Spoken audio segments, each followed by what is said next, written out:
They say that your life flashes before your eyes when you die. For me, the moment my father confessed his secret, it wasn't my life that flashed, but the realization that the life I had known was a painstakingly constructed lie. Every milestone, every shared laugh, every family portrait was built on a deception so profound it shifted the very ground beneath my feet. I had spent 34 years believing I was Amelia, the cherished, if sometimes misunderstood, daughter of Richard and Evelyn. By the end of that day, I was just a woman adrift, knowing only that my true identity belonged somewhere else, to someone else. My father, Richard, was a quiet, stoic man, a classic provider who expressed his love through action, not words. He was a successful structural engineer, a man who saw the world in solid lines and predictable angles. My mother, Evelyn, was the emotional center, warm and often overwhelming, an artist by trade, always seeing the world in shades of color. They were both strikingly tall, blonde and blue-eyed, possessing a sharp, dry wit that often left me feeling slow and clumsy.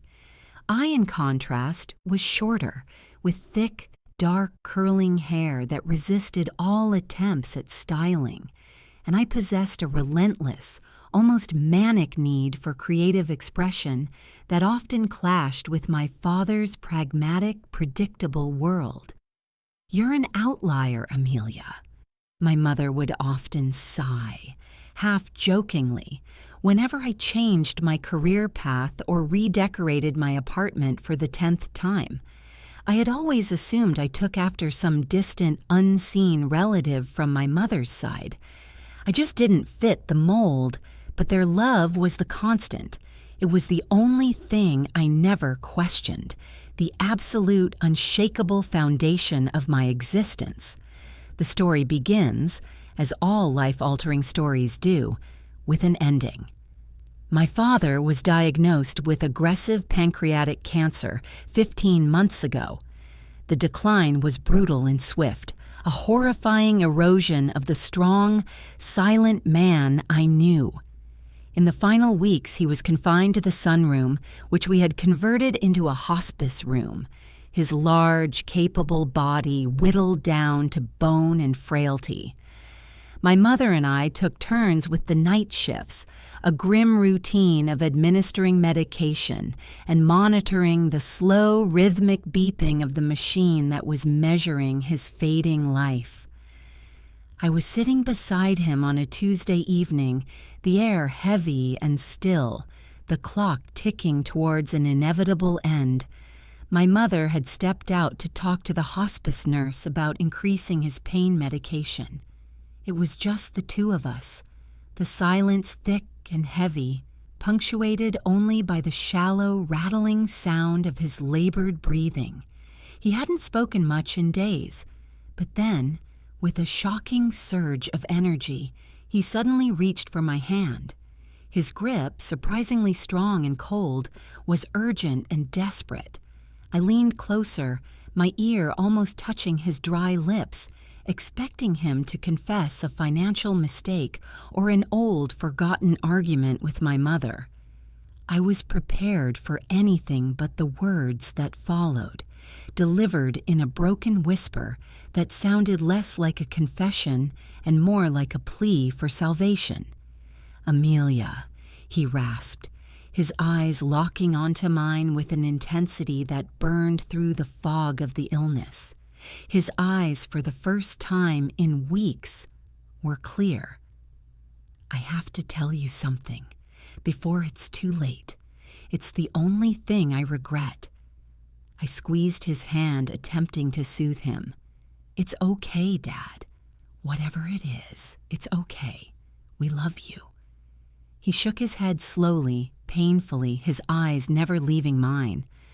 "No, you won't say that when you hear it. You're not our baby, Amelia. You were switched at the hospital. 34 years ago. I did it." The world instantly muted.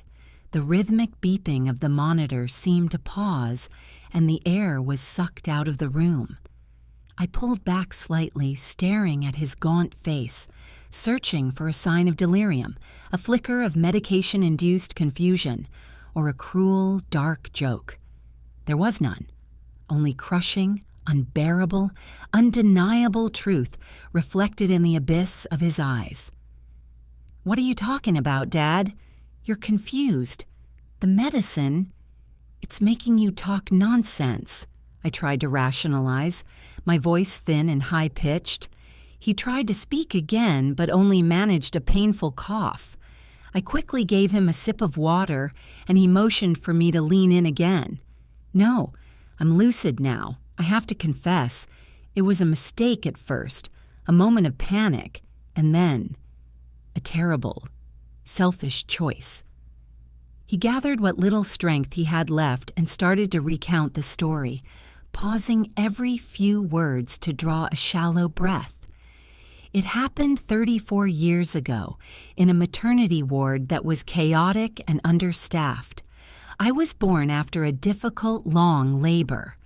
My father, anxious, tired, and deeply worried about my mother, was waiting alone when a nurse, rushed and apologetic, brought him a tiny wrapped bundle. She placed me in his arms, saying, "Here she is, Mr. Holloway. Your little Amelia." He held me, looked at my dark hair and my tiny, slightly broader features, and instantly felt a connection. But hours later, as my mother was recovering, he wandered down the hall to the nursery, compelled by a nervous energy. He was looking through the glass at the line of bassinets when he saw her.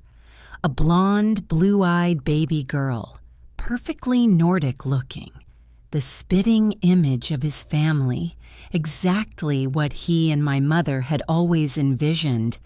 He noticed the identification band on her ankle, a different family name, and then he saw the identification card on the bassinet next to her, the card for our baby. The card listed the correct time of birth, the correct weight, but the baby inside had the dark hair and different features. My father, in his exhaustion and desperation to give his wife the perfect, genetically correct family, committed the unthinkable. I convinced a young, overworked night nurse that there had been an error with the ID bands. I claimed my baby was the blonde one. I bribed her, then paid her a significantly larger sum of cash, all the money I had in my emergency account, to simply swap the ID bands on the two bassinets and keep silent. He stopped, choking on a sob. It was only for a moment, I thought. I'd fix it later after Evelyn healed. But Evelyn, your mother, she saw the blonde baby and she lit up. She cried tears of pure happiness. She said, "She's perfect, Richard. She's all ours. She has your mother's eyes." And I couldn't undo it. I couldn't take that joy from her. So I convinced the doctor the original ID was wrong. I started the lie and we built our whole life around her. He was talking about the baby they received, not the baby they birthed. He was talking about me. The quiet, devastating truth had been released, hanging in the sterile air of the room. The silence that followed was the silence of a cosmic void. My grip loosened on his hand. I was shaking, not with sadness, but with a visceral, cold, paralyzing terror. Did Mom know? The question was a low, desperate hiss. He shook his head weakly, his strength visibly waning. No, she never knew. I shielded her from it. I protected the lie. I thought it would be better this way. My mind raced, trying to reconcile the selfless, loving father I knew with the calculated, deceitful man on the bed. He was dying, seeking absolution, but his confession had just detonated my entire reality, leaving me standing on the smoking wreckage of my identity. He passed away 2 hours later, his final act on this earth, the ultimate act of destruction, and the commencement of my terrifying quest for truth. The funeral was a blur of black clothes, forced smiles, and hollow platitudes about a good life and a kind man. I moved through it like an automaton, my mother's genuine, heartbreaking grief a sharp contrast to the cold, paralyzing dread that consumed my every waking moment. I couldn't tell her. How could I shatter her world hours, days, after losing the man she had loved for 40 years? The guilt of carrying his final secret was a physical weight on my chest. I had to investigate, to find the truth, before I could possibly share the lie.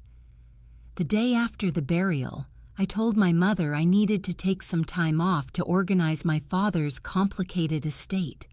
She was too lost in her sorrow to question it. My investigation started small, focusing on the only physical evidence I had. I went through all of my father's personal effects. Tucked into the lining of his old, worn Bible, beneath a stack of yellowed papers, I found 2 items. The first was a small, faded newspaper clipping, an announcement for a birth on the exact same day as mine, at the exact same hospital. The baby's name, Eleanor M. Sinclair. This had to be the child, the blonde, blue-eyed baby my parents should have had, the one who was, genetically, their true daughter. The second item was a small, embossed business card.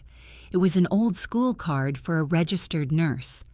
Her name was Martha Jenkins, and the card listed a very old, defunct hospital address that matched the location of my birth. This was the woman he had bribed, the accomplice to my stolen identity. My immediate next step was to confirm my father's story. I drove to the county courthouse archives and found my official birth certificate. The date, the name Amelia Holloway, the hospital, the attending physician. I wrote it all down. I then collected the most painful evidence. A lock of my mother's hair I had carefully collected from her brush and a piece of my late father's clothing.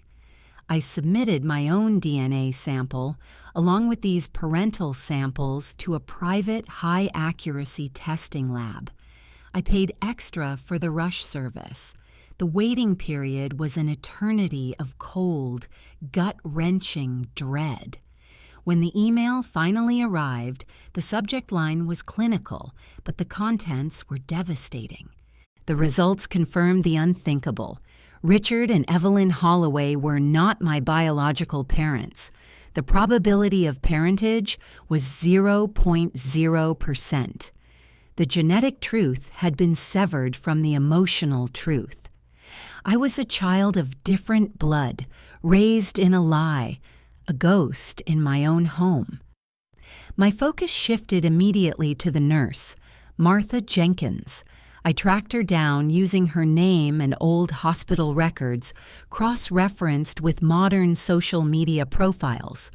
She was in her late 50s now, living a quiet, unassuming life in a small town 10 hours away. I found her Facebook profile, pictures of her grandchildren, gardening posts. She looked like a sweet, harmless grandmother. I sent her a message, a desperate shot in the dark, laying my cards on the table. My name is Amelia Holloway. My father, Richard Holloway, passed away recently. I know you were the nurse on duty on my birth date at hospital name. I know about the switch. I need to talk to you about the Sinclairs. Please. Her response came the next morning, simple, terrifying, and the final piece of confirmation I needed. Don't contact me again. I told him I'd take the money and be silent. I'm silent. The panic in her 3 short sentences was palpable. I immediately canceled all my plans and began the 10-hour drive to her town. I confronted her outside her small suburban home. I waited until she got home from grocery shopping, catching her by surprise in her driveway. She dropped her keys, her eyes widening in recognition and pure terror. She tried to run back inside, but I stood my ground. I don't want to expose you, Martha. I just need a name. I need to know where I belong. Your silence has cost me 34 years of truth. I have the clipping. I have the card. The lie is over. I showed her the old business card and the birth announcement clipping. Seeing the evidence of her 34-year-old crime, the memory of that panic-fueled night, finally broke her composure.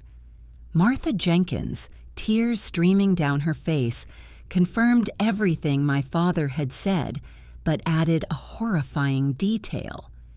"It wasn't just the money," she stammered, pulling me into the shadows of her garage. "Mr. Holloway told me he'd ruin me. He threatened to go to the board and say I was drinking on the job if I didn't comply.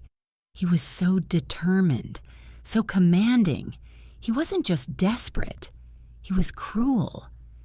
She confirmed the name of the family whose baby was mistakenly placed in my mother's bassinet, the Sinclair family. She gave me the last known address from the hospital records, an address that was now 3 decades old. I now had a name, a location, and a deeper, more chilling understanding of my father's calculated manipulation. He hadn't just made a mistake. He had actively extorted the nurse and constructed a perfect legal wall around his lie. My next step was to find Eleanor Sinclair. The old address led me to a quiet neighborhood of modest, established homes. As I drove down the street, my heart hammering against my ribs, I saw her. Tending a small garden in the front yard, tall, blonde, blue-eyed, she looked exactly like the woman in my parents' wedding photos, like a younger, more vibrant version of my mother. She was, unmistakably, my true genetic sister, the daughter my parents always wanted, the woman who was, genetically, Amelia Holloway. I was looking at my true parents' daughter. I saw my mother's eyes, my father's jawline, and the sickening realization hit me. I was the outsider in that family, and this woman was the outsider in mine. I watched her for an hour, paralyzed by fear and profound sadness. She looked happy, content, and completely unaware of the stolen identity she lived. I couldn't just knock on the door and detonate their lives the way my father had detonated mine. I went home and spent a week agonizing until I decided on a controlled, careful approach. I decided I had to meet my biological parents first. I found Eleanor Sinclair's parents, my biological parents, listed on the property records, George and Diane Sinclair. I researched their lives. George was a retired history teacher. Diane was a librarian. They seemed wholesome, grounded, and utterly normal. I called the number listed, rehearsing my opening line 100 times until my throat was raw. A kind, older woman answered, "Hello, this is Diane Sinclair." I almost dropped the phone. "My name is Amelia Holloway. I am a researcher working on hospital errors from the 1980s. I believe I have uncovered something potentially serious about the day your daughter Eleanor was born." I was careful, presenting the truth as a potential medical mix-up that I had stumbled upon through my father's estate documents. Diane was immediately defensive but interested, recalling the chaotic maternity ward, the strange feeling she had about the baby's ID tag, a feeling she had dismissed as postpartum nerves. I told her I had obtained records suggesting a potential mix-up of ID tags and that I was willing to share my research. I gently suggested they perform an at-home DNA test as a precaution. I offered to pay for it and manage the whole process, which seemed to tip the scale from suspicion to nervous curiosity. They agreed, terrified but unable to ignore the possibility. I mailed them a kit along with my own DNA results and a long, carefully worded letter explaining the research project. The waiting period was an eternity. Finally, the email arrived. The subject line was, "Urgent Family Match Found." The body of the email confirmed the match. Eleanor Sinclair was not the biological daughter of George and Diane Sinclair. I was. The Sinclairs were my biological parents. The truth had finally come full circle, but the emotional trauma was just beginning. The Sinclairs called me immediately, hysterical, demanding to know who I was and where their daughter was. I told them the whole horrible truth, carefully omitting my late father's calculated deception and framing it instead as a hospital error that was covered up by one fearful nurse. I kept Richard Holloway's specific role out of the narrative, protecting my mother and his memory from being completely tainted, at least for the Sinclairs. The Sinclairs were devastated but also energized. They wanted to meet me. They wanted to see the daughter they lost. They also, heartbreakingly, wanted to see the woman they raised, Eleanor. I met George and Diane Sinclair at a neutral coffee shop. The moment Diane saw me, she burst into tears, rushing across the room to hug me with a ferocity that spoke of 34 years of missed connection. They were everything my parents were not. George was loud, gregarious, a natural storyteller with a booming, infectious laugh. Diane was effusive, constantly touching me and crying, saying, "I always felt a piece of me was missing. Now I know why." I looked at them, at my own features, the dark, curling hair, the small mannerisms, reflected in George's dark eyes and Diane's warm smile, and for the first time, I felt a resonance, a biological echo of belonging. But the meeting was also deeply complicated.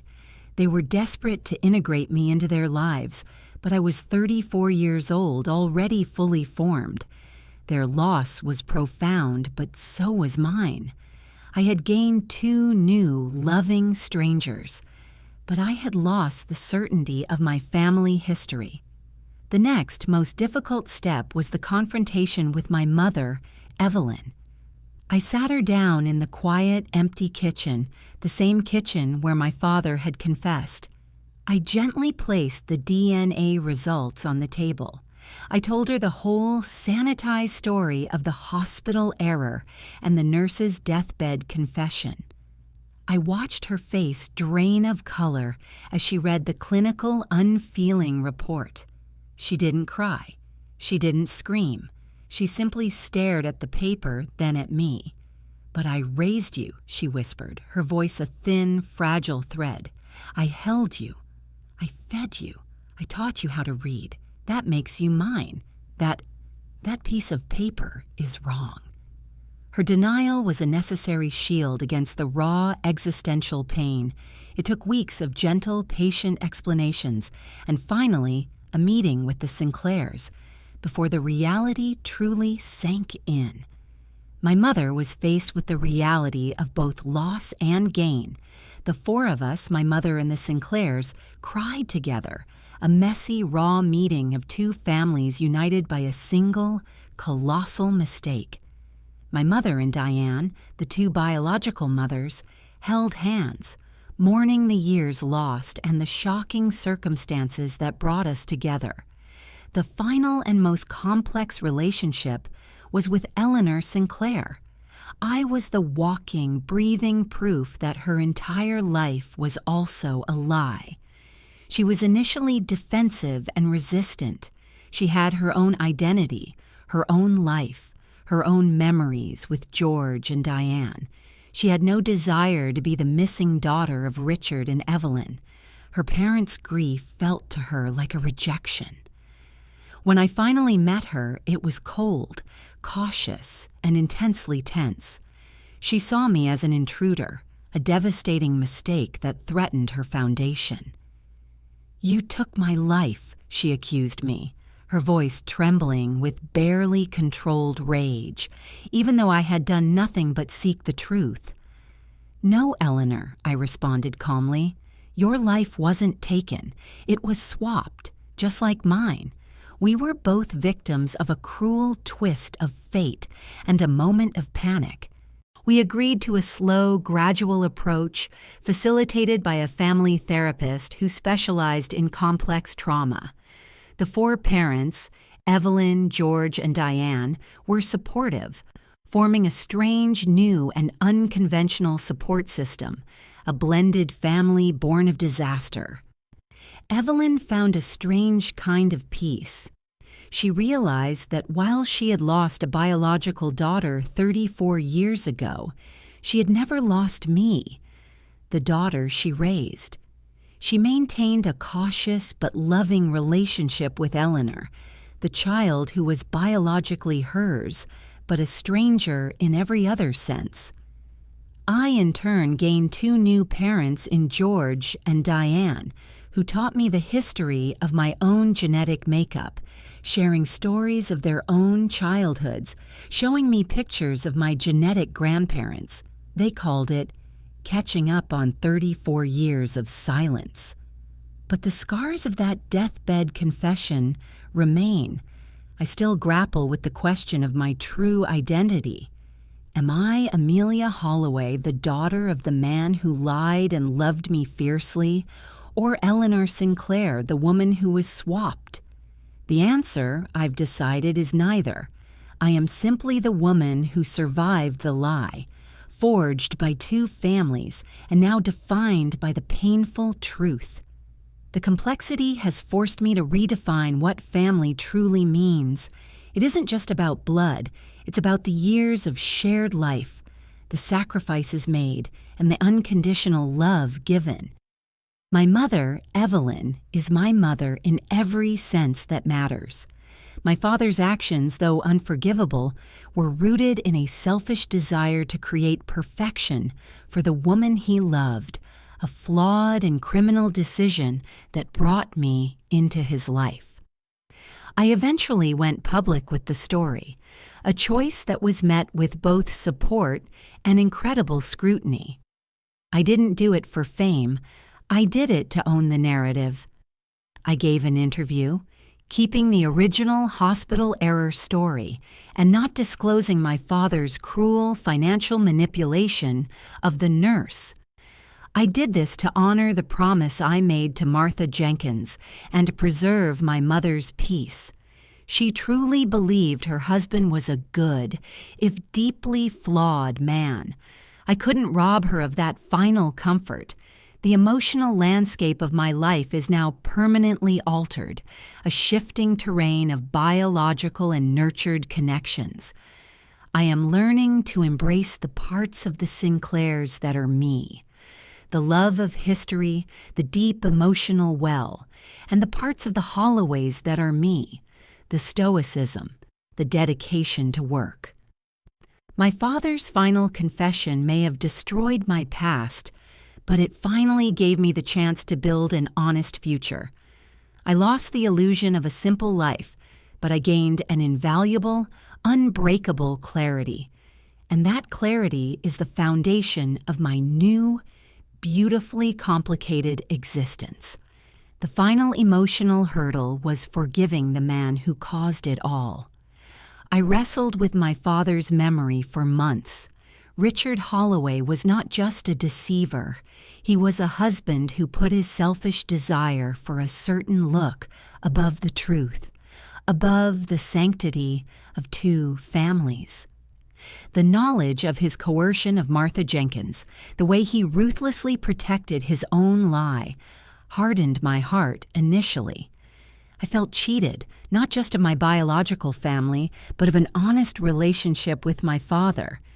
He died thinking he had secured my place in his life, never understanding that the truth would have been less painful than the elaborate deception. I had to separate the man who held me as a baby and taught me how to ride a bike from the man who committed the fraud. My therapist helped me understand that he truly loved the person I became. His love was genuine, but his means of acquiring it were criminal. I decided that his sin was his to bear, not mine. I would not allow his lie to define my happiness or my capacity for love. Forgiveness was a necessary act of self-preservation. I forgave the dying, desperate man who wanted to clear his conscience, not the proud engineer who orchestrated the crime. My relationship with Eleanor remains tenuous, a delicate dance of two women occupying the same space, the same life, 34 years too late. We see each other at family gatherings, which are now chaotic, joyous, and emotionally exhausting events attended by the Holloways, my mother and I, and the Sinclairs, my biological parents, and Eleanor. We are two sides of the same coin, both scarred by the same event. We share a bond of victimhood, but little else. Yet that shared trauma is a silent language between us, a mutual understanding that no one else in the world can truly share. I often reflect on the moment my father made his choice. It was a single selfish act driven by a desire for a blonde, blue-eyed child, a narcissistic pursuit of family perfection. That single moment created a ripple effect that destroyed two families and forced four parents into an unbearable reality. The lesson I take from this is that a lie, no matter how well-intentioned or securely buried, will always find its way to the surface, demanding a truth that is far messier than the reality it replaced. I still live in the Holloway house, surrounded by the furniture and photographs of the life I thought was mine, but I have changed everything else. I repainted the living room in colors my father would have hated. I changed my career completely, pursuing the art and creative writing that was in my biological blood. I am no longer defined by the stoic predictability of the Holloway name, but by the messy, beautiful, and vibrant reality of my dual parentage. I am Amelia, forged in the heat of two families' love and loss. My father's death gave me my life, and for that paradoxical gift, I will continue to seek the messy, unvarnished truth in everything I do. I am finally home, in a family I had to fight, drive, and investigate to find.